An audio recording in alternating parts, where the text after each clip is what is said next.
trim over them, which probably didn't look great, but it did act as a protective layer, so these are well preserved.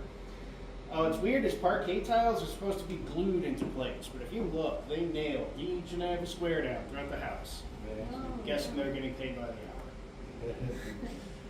Now, we furnished the house to represent the first 20 years of its existence, so 1895 to 1915. Most of the artifacts you're going to see are from that time period, but are not original to the house. There are a few that are that I'll point out along the way. This tapestry is one of them. This is installed by the Higleys, the third family to live here. Mr. Higley may have gotten this at the Chicago World Fair, and don't ask me how it survived, because it wasn't covered up during its history. So we're going to head into the parlor next. Okay, in Spanish is Lorena. How I know it. Standard shot. So over here, this is Dr. Roland Lee Rosson himself. He was born in Culpeper County, Virginia in 1851. Went to the University of Virginia and became a doctor after taking all of 4 medical courses. I'd say he was a good doctor.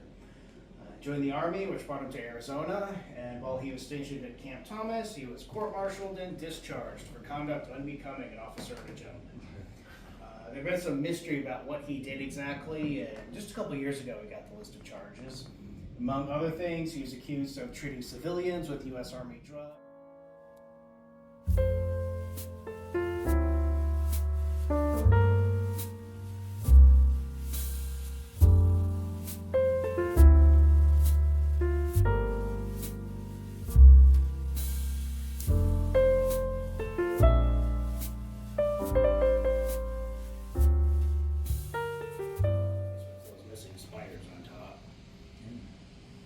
And the grandfather clock is the oldest item in the house. This was made in Wales in 1800. And we have a position there because a little girl that lived in this house, Jessie Jean Higley, when she was older in the 1970s, she gave an interview describing life here. And she said her parents had a clock set up there. So she's one of our main sources of information for how at least one of the families had the house set up. And it does work, but if you wind it up, it ticks so loud it shakes the whole room, so we don't do that. Well, that's great to hear that it works.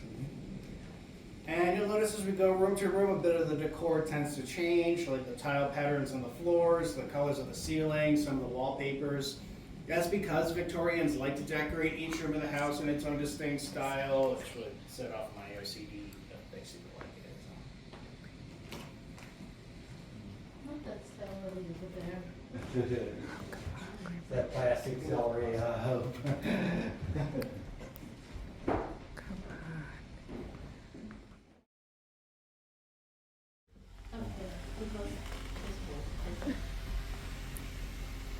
So the second family to live here were the Goldbergs, one of our pioneer Jewish families. Aaron Goldberg was co-owner of a local clothing store and a major political figure in the city at the time. They had 3 children, 2 girls, Selma and Hazel, and a little boy Chester, or Chet, who was born in this house, and this is Chet's baby carriage with descendants still in. These 2 are going out on the balcony now that it's cooled off enough for us to do that. Now, the staircase, this is mail order.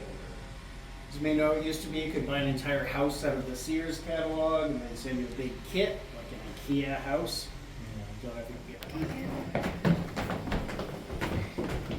There we go.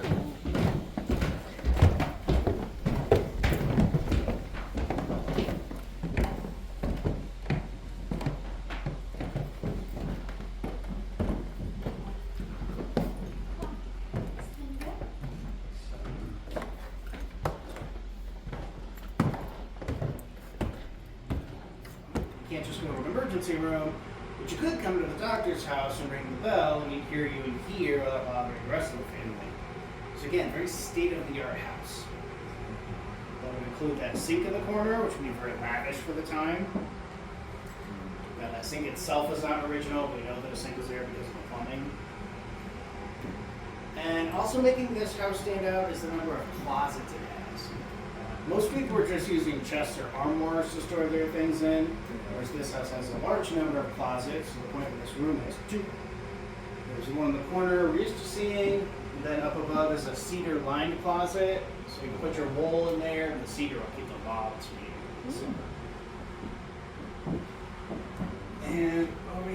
window is not actually a window.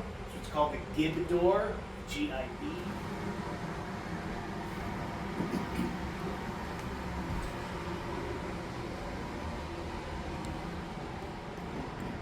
Telegraph to come through with the news that Taft had signed the bill, which did happen. It took about 4 hours for that news to come over the wire from the East Coast.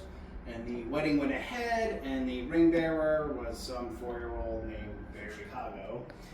Stephen Higley made his money as an inspector on the railroad in Prescott. Came here and became a rancher and co-owner of the Arizona Republican, now the Arizona Republic, which I think is kind of ironic because the paper had said some horrible things about Mayor Rosson a few years earlier that he should be involved. And then another gib door to the outside. Gib doors would be an important part of keeping this house cool before air conditioning. So we could open gib doors in the rooms and hallways to get cross breeze throughout the house. The transom windows would also help with that, as they allow hot air to drift up towards the attic, which is great unless you're a boarder living in the attic, maybe not so great. And just the fact that the ceilings are so high means the hot air is rising above the living space.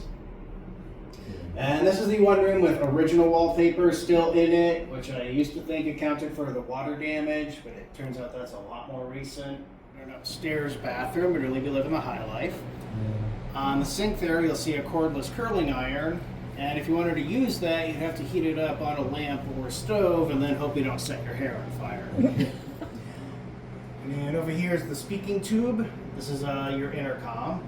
So if you have guests over and you don't want them to see you screaming upstairs at your waitstaff, you have a more discreet option.